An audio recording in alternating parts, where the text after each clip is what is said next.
जय श्री राधे कृष्णा। आप सभी का हमारे YouTube चैनल पर बहुत बहुत स्वागत है। आइए आज सुनते हैं सत्यनारायण व्रत की कथा। अगर आप हमारे चैनल पे नए हैं तो हमारे चैनल को सब्सक्राइब जरूर करें, बेल आइकन दबाना ना भूलें। अगर आपको हमारा सनातन धर्म से जुड़ी हुई हमारा वीडियो आपको अच्छा लगता है तो शेयर जरूर करें। सत्यनारायण भगवान की कथा लोक में प्रचलित है। हिंदू धर्मावलंबियों के बीच सबसे प्रतिष्ठित व्रत कथा के रूप में भगवान विष्णु के सत्य स्वरूप की सत्यनारायण व्रत कथा है।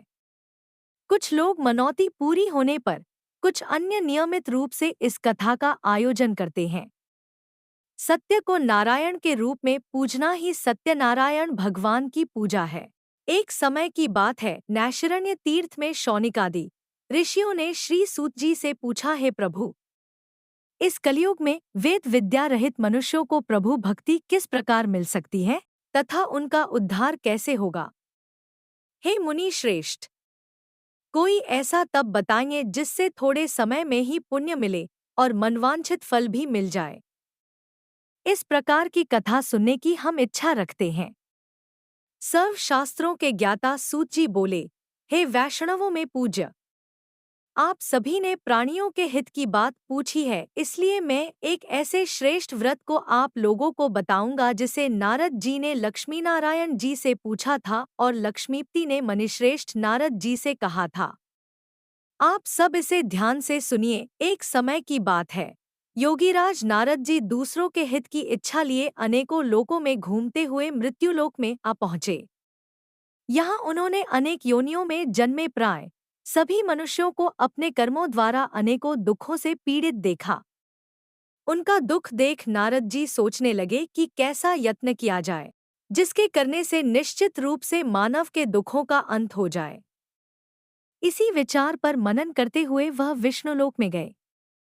वहां वह देवों के ईश नारायण की स्तुति करने लगे, जिनके हाथों में शंख, चक्र, गदा और पद्म थे, गले में वरमाला पहने हुए थे।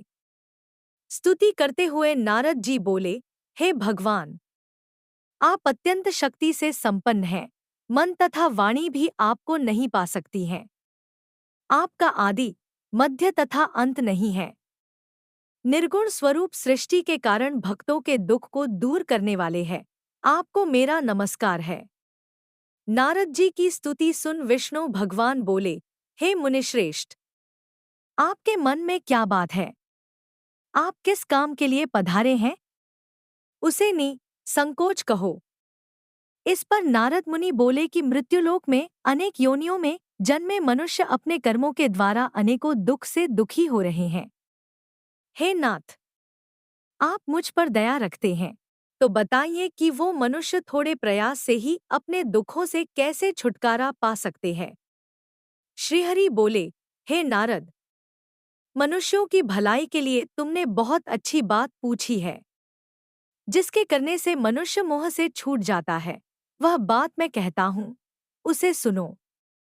स्वर्ग लोक व मृत्युलोक दोनों में एक दुर्लभ उत्तम व्रत है जो पुण्य देने वाला है। आज प्रेमवश होकर मैं उसे तुमसे कहता हूँ। श्री सत्यनारायण भगवान का यह व्रत अच्छी तरह विधानपूर्वक करके मनुष्य तुरंत ही यहाँ सुख भोग कर मरने पर मोक्ष पाता है। श्रीहरि के वचन सुन नारद जी बोले कि उस व्रत का फल क्या है और उसका विधान क्या है? यह व्रत किसने किया था? इस व्रत को किस दिन करना चाहिए? सभी कुछ विस्तार से बताएं। नारद की बात सुनकर श्रीहरि बोले, दुख व शोक को दूर करने वाला यह सभी स्थानों पर विजय दिलाने वाला है। मानव को भक्ति व श्रद्धा के साथ शाम को श्री सत्यनारायण की पूजा धर्म परायण होकर ब्राह्मणों व बंधुओं के साथ करनी चाहिए। भक्ति भाव से ही नैवेद्य, केले का फल, घी, दूध और गेहूं का आटा सवाया लें।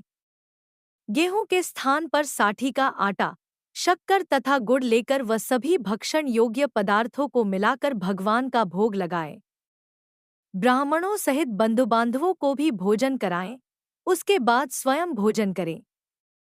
भजन कीर्तन के साथ भगवान की भक्ति में लीन हो जाएं। इस तरह से सत्यनारायण भगवान का यह व्रत करने पर मनुष्य की सारी इच्छाएं निश्चित रूप से पूरी होती हैं। इस कलिकाल अर्थात कलियुग में मृत्युलोक में मोक्ष का यही एक सरल उपाय बताया गया है। श्री सत्यनारायण व्रत कथा का पहला अध्याय संपूर्ण बोलिए श्री सत्यनारायण स्वामी भगवान की जय। सत्यनारायण भगवान की व्रत कथा का दूसरा अध्याय। सूत जी बोले, हे ऋषियों, जिसने पहले समय में इस व्रत को किया था उसका इतिहास कहता हूँ, ध्यान से सुनो। सुंदर काशीपुरी नगरी में एक अत्यंत निर्धन ब्राह्मण रहता था। भूख प्यास से परेशान वह धरती पर घूमता रहता था। ब्राह्मणों से प्रेम करने वाले भगवान ने एक दिन ब्राह्मण का वेश धारण कर उसके पास जाकर पूछा, हे विप्र, नित्य दुखी होकर तुम पृथ्वी पर क्यों घूमते हो? दीन ब्राह्मण बोला, मैं निर्धन ब्राह्मण हूँ, भिक्षा के लिए धरती पर घूमता हूँ। हे भगवान, यदि आप इसका कोई उपाय जानते हो तो बताइए। वृद्ध बोला, हे देव, सत्यनारायण भगवान विष्णु अभीष्ट फल को देने वाले हैं। हे विप्र, तुम उनका उत्तम व्रत करो, जिसे करने से मनुष्य सभी दुखों से मुक्त हो जाता है। व्रत के विधान को भी यत्नपूर्वक कहकर वृद्ध रूपधारी भगवान विष्णु वहीं पर अंतर्धान हो गए। वृद्ध ने जैसा कहा है, उस व्रत को अच्छी प्रकार से वैसे ही करूंगा, यह सोचते हुए उसको रात में नींद नहीं आई।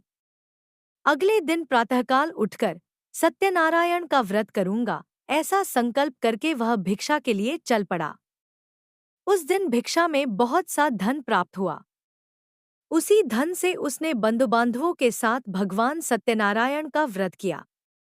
इस व्रत के प्रभाव से वह श्रेष्ठ सभी दुखों से मुक्त होकर समस्त संपत्तियों से संपन्न हो गया। उस दिन से लेकर प्रत्येक महीने उसने यह व्रत किया। इस प्रकार भगवान सत्यनारायण के इस व्रत को करके वह श्रेष्ठ सभी पापों से मुक्त हो गया और उसने दुर्लभ मोक्षपद को प्राप्त किया। हे विप्र, पृथ्वी पर जब भी कोई मनुष्य श्री सत्यनारायण का व्रत करेगा, उसी समय उसके समस्त दुख नष्ट हो जाएंगे। इस प्रकार भगवान नारायण ने महात्मा नारद जी से जो कुछ कहा, मैंने वह सब आप लोगों से कह दिया। आगे अब और क्या कहूँ? जो मनुष्य इस व्रत को करेगा वह भी सभी दुखों से मुक्त हो जाएगा। सूत जी बोले कि इस तरह से नारद जी से नारायण जी का कहा हुआ श्री सत्यनारायण व्रत को मैंने तुमसे कहा। हे विप्रो, मैं अब और क्या कहूँ? ऋषि बोले, हे मुनिवर, संसार में उस विप्र से सुनकर और किस किस ने इस व्रत को किया, हम सब इस बात को सुनना चाहते हैं। इसके लिए हमारे मन में श्रद्धा का भाव है। सूत जी बोले, हे मुनियों, जिस जिस ने इस व्रत को किया है वे सब सुनो। एक समय वही विप्र धन व ऐश्वर्य के अनुसार अपने बंधुबांधवों के साथ इस व्रत को करने को तैयार हुआ। उसी समय एक लकड़ी बेचने वाला बूढ़ा आदमी आया और लकड़ियां बाहर रखकर अंदर ब्राह्मण के घर में गया। प्यास से दुखी वह लकड़हारा उनको व्रत करते देख विप्र को नमस्कार कर पूछने लगा कि आप यह क्या कर रहे हैं? तो उन्होंने बताया कि व्रत कर रहा हूँ तथा इसे करने से क्या फल मिलेगा, कृपया मुझे भी बताएं। ब्राह्मण ने कहा कि सब मनोकामनाओं को पूरा करने वाला यह सत्यनारायण भगवान का व्रत है। इनकी कृपा से ही मेरे घर में धन धान्य आदि की वृद्धि हुई है। विप्र से सत्यनारायण व्रतया के बारे में जानकर लकड़हारा बहुत प्रसन्न हुआ। चरणामृत लेकर व प्रसाद खाने के बाद वह अपने घर गया। लकड़हारे ने अपने मन में संकल्प किया कि आज लकड़ी बेचने से जो धन मिलेगा उसी से श्री सत्यनारायण भगवान का उत्तम व्रत करूंगा। मन में इस विचार को ले बूढ़ा आदमी सिर पर लकड़ियां रख उस नगर में बेचने गया जहां धनी लोग ज्यादा रहते थे। उस नगर में उसे अपनी लकड़ियों का दाम पहले से 4 गुना अधिक मिलता है। बूढ़ा प्रसन्नता के साथ दाम लेकर केले, शक्कर, घी, दूध, दही और गेहूं का आटा ले और सत्यनारायण भगवान के व्रत की अन्य सामग्रियां लेकर अपने घर गया। विधि विधान से सत्यनारायण भगवान का पूजन और व्रत किया। इस व्रत के प्रभाव से वह बूढ़ा लकड़हारा धन पुत्र आदि से युक्त होकर संसार के समस्त सुख भोग अंत काल में बैकुंठ धाम चला गया। श्री सत्यनारायण व्रत कथा का दूसरा अध्याय संपूर्ण बोलिए श्री सत्यनारायण भगवान की जय। सत्यनारायण भगवान की व्रत कथा का तीसरा अध्याय। सूत जी बोले, हे श्रेष्ठ मुनियों, अब आगे की कथा कहता हूँ। पहले समय में उल्कामुख नाम का एक बुद्धिमान राजा था। वह सत्यवक्ता और जितेंद्रिय था। प्रतिदिन देव स्थानों पर जाता और निर्धनों को धन देकर उनके कष्ट दूर करता था। उसकी पत्नी कमल के समान मुख वाली तथा सती साध्वी थी।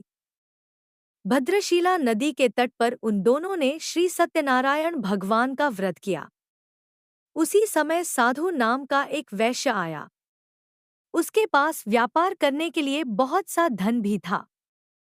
राजा को व्रत करते देखकर वह विनय के साथ पूछने लगा, हे राजन, भक्तिभाव से पूर्ण होकर आप यह क्या कर रहे हैं?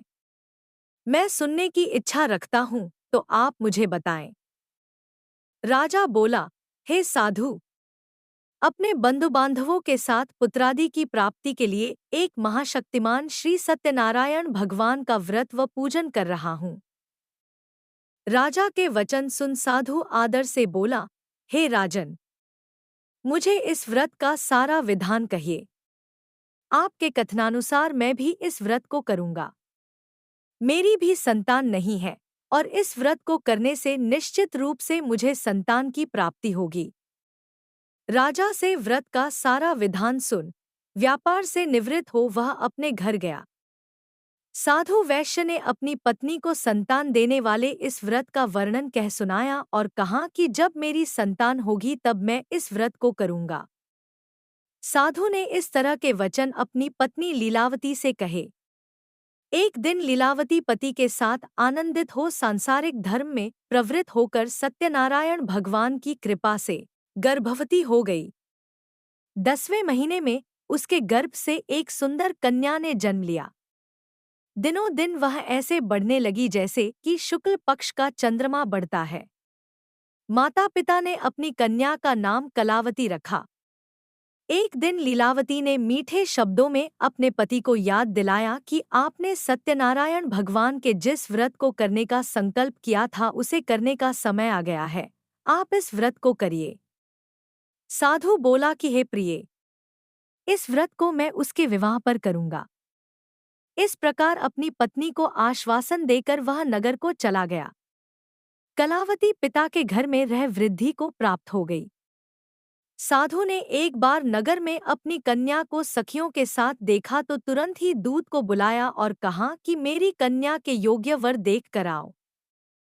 साधु की बात सुनकर दूत कंचन नगर में पहुंचा और वहां देखभाल कर लड़की के सुयोग्य वाणिक पुत्र को ले आया। सुयोग्य लड़के को देख साधु ने बंधुबांधवों को बुलाकर अपनी पुत्री का विवाह कर दिया। लेकिन दुर्भाग्य की बात ये कि साधु ने अभी भी श्री सत्यनारायण भगवान का व्रत नहीं किया। इस पर श्री भगवान क्रोधित हो गए और श्राप दिया कि साधु को अत्यधिक दुख मिले। अपने कार्य में कुशल साधु बनिया जमाई को लेकर समुद्र के पास स्थित होकर रत्नासारपुर नगर में गया। वहां जाकर दामाद ससुर दोनों मिलकर चंद्रकेतु राजा के नगर में व्यापार करने लगे। एक दिन भगवान सत्यनारायण की माया से एक चोर राजा का धन चुराकर भाग रहा था। उसने राजा के सिपाहियों को अपना पीछा करते देख चुराया हुआ धन वहां रख दिया जहां साधु अपने जमाई के साथ ठहरा हुआ था। राजा के सिपाहियों ने साधु वैश्य के पास राजा का धन पड़ा देखा तो वह ससुर जमाई दोनों को बांधकर प्रसन्नता से राजा के पास ले गए और कहा कि उन दोनों चोरों हम पकड़ लाएं। आप आगे की कार्यवाही की आज्ञा दें। राजा की आज्ञा से उन दोनों को कठिन कारावास में डाल दिया गया और उनका सारा धन भी उनसे छीन लिया गया। श्री सत्यनारायण भगवान से श्राप से साधु की पत्नी भी बहुत दुखी हुई। घर में जो धन रखा था उसे चोर चुरा ले गए। शारीरिक तथा मानसिक पीड़ा व भूख प्यास से अति दुखी हो अन्न की चिंता में कलावती के ब्राह्मण के घर गई। वहां उसने श्री सत्यनारायण भगवान का व्रत होते देखा, फिर कथा भी सुनी। वह प्रसाद ग्रहण कर वह रात को घर वापस आई। माता के कलावती से पूछा कि हे पुत्री, अब तक तुम कहाँ थी? तेरे मन में क्या है? कलावती ने अपनी माता से कहा, हे माता, मैंने एक ब्राह्मण के घर में श्री सत्यनारायण भगवान का व्रत देखा है। कन्या के वचन सुन लीलावती भगवान के पूजन की तैयारी करने लगी। लीलावती ने परिवार व बंधुओं सहित सत्यनारायण भगवान का पूजन किया और उनसे वर मांगा कि मेरे पति तथा जमाई शीघ्र घर आ जाएं। साथ ही यह भी प्रार्थना की कि हम सबका अपराध क्षमा करें। श्री सत्यनारायण भगवान इस व्रत से संतुष्ट हो गए और राजा चंद्रकेतु को सपने में दर्शन दे कहा कि हे राजन, तुम उन दोनों वैश्यों को छोड़ दो और तुमने उनका जो धन लिया है उसे वापस कर दो। अगर ऐसा नहीं किया तो मैं तुम्हारा धन, राज्य व संतान सभी को नष्ट कर दूंगा। राजा को यह सब कहकर वह अंतर्धान हो गए। प्रात काल सभा में राजा ने अपना सपना सुनाया, फिर बोले कि बणिक पुत्रों को कैद से मुक्त कर सभा में लाओ। दोनों ने आते ही राजा को प्रणाम किया। राजा मीठी वाणी में बोला, हे महानुभावों, भाग्यवश सा कठिन दुख तुम्हें प्राप्त हुआ है, लेकिन अब तुम्हें कोई भय नहीं है। सा कह राजा ने उन दोनों को नए वस्त्राभूषण भी पहनाए और जितना धन उनका लिया था उससे दुगुना धन वापस कर दिया। दोनों वैश्य अपने घर को चल दिए। श्री सत्यनारायण व्रत कथा का 3रा अध्याय संपूर्ण। बोलिए श्री सत्यनारायण भगवान की जय। सत्यनारायण भगवान की व्रत कथा का 4था अध्याय। सूत जी बोले, वैश्य ने मंगलाचार कर अपनी यात्रा आरंभ की और अपने नगर की ओर चल दिए। उनके थोड़ी दूर जाने पर एक दंडी वेशधारी श्री सत्यनारायण ने उनसे पूछा, हे साधु, तेरी नाव में क्या है? अभिवाणी वणिक हंसता हुआ बोला, हे दंडी, आप क्यों पूछते हो? क्या धन लेने की इच्छा है? मेरी नाव में तो बेल व पत्ते भरे हुए हैं। वैश्य के कठोर वचन सुन भगवान बोले, तुम्हारा वचन सत्य हो। दंडी ऐसे वचन कह वहां से दूर चले गए। कुछ दूर जाकर समुद्र के किनारे बैठ गए। दंडी के जाने के बाद साधु वैश्य ने नित्य क्रिया के पश्चात नाव को ऊंची उठते देखकर अचंभा माना और नाव में बेलपत्ते आदि देख वह मूर्छित हो जमीन पर गिर पड़ा। मूर्छा खुलने पर वह अत्यंत शोक में डूब गया। तब उसका दामाद बोला कि आप शोक ना मनाएं, यह दंडी का शाप है, इसलिए हमें उनकी शरण में जाना चाहिए, तभी हमारी मनोकामना पूरी होगी। दामाद की बात सुनकर वह दंडी के पास पहुंचा और अत्यंत भक्तिभाव नमस्कार करके बोला, मैंने आपसे जो जो असत्य वचन कहे थे उनके लिए मुझे क्षमा दे। ऐसा कहकर महान शोकातुर हो रोने लगा। तब दंडी भगवान बोले, हे वणिक पुत्र, मेरी आज्ञा से बार बार तुम्हें दुख प्राप्त हुआ है। तू मेरी पूजा से विमुख हुआ। साधु बोला, है भगवान, आपकी माया से ब्रह्मा आदि देवता भी आपके रूप को नहीं जानते, तब मैं अज्ञानी कैसे जान सकता हूँ? आप प्रसन्न होइए, अब मैं सामर्थ्य के अनुसार आपकी पूजा करूँगा। मेरी रक्षा करो और पहले के समान नौका में धन भर दो। साधु वैश्य के भक्तिपूर्वक वचन सुनकर भगवान प्रसन्न हो गए और उसकी इच्छानुसार वरदान देकर अंतर्धान हो गए। ससुर जमाई जब नाव पर आए तो नाव धन से भरी हुई थी। फिर वहीं अपने अन्य साथियों के साथ सत्यनारायण भगवान का पूजन कर अपने नगर को चल दिए। जब नगर के नजदीक पहुंचे तो दूत को घर पर खबर करने के लिए भेज दिया। दूत साधु की पत्नी को प्रणाम कर कहता है कि मालिक अपने दामाद सहित नगर के निकट आ गए हैं। दूत की बात सुन साधु की पत्नी लीलावती ने बड़े हर्ष के साथ सत्यनारायण भगवान का पूजन कर अपनी पुत्री कलावती से कहा कि मैं अपने पति के दर्शन को जाती हूँ, तू कार्य पूर्ण कर शीघ्र आ जा। माता के से वचन सुन कलावती जल्दी में प्रसाद छोड़ अपने पति के पास चली गई। प्रसाद की अवज्ञा के कारण श्री सत्यनारायण भगवान रुष्ट हो गए और नाव सहित उसके पति को पानी में डुबो दिया। कलावती अपने पति को वहां ना पाकर रोती हुई जमीन पर गिर गई। नौका को डूबा हुआ देख व कन्या को रोता देख साधु दुखी होकर बोला कि हे प्रभु, मुझसे तथा मेरे परिवार से जो भूल हुई है उसे क्षमा करें। साधु के दीन वचन सुनकर श्री सत्यनारायण भगवान प्रसन्न हो गए और आकाशवाणी हुई, हे साधु, तेरी कन्या मेरे प्रसाद को छोड़कर आई है, इसलिए उसका पति अदृश्य हो गया है। यदि वह घर जाकर प्रसाद खाकर लौटती है तो इसे इसका पति अवश्य मिलेगा। ऐसी आकाशवाणी सुन कलावती घर पहुंचकर प्रसाद खाती है और फिर आकर अपने पति के दर्शन करती है। उसके बाद साधु अपने बंधु बांधवों सहित श्री सत्यनारायण भगवान का विधि विधान से पूजन करता है। इस लोक का सुख भोग वह अंत में स्वर्ग जाता है। श्री सत्यनारायण व्रत कथा का चौथा अध्याय संपूर्ण। बोलिए श्री सत्यनारायण भगवान की जय। सत्यनारायण भगवान की व्रत कथा का 5वां अध्याय। सूत जी बोले, हे ऋषियों, मैं और भी एक कथा सुनाता हूँ, उसे भी ध्यानपूर्वक सुनो। प्रजापालन में लीन तुंगध्वज नाम का एक राजा था।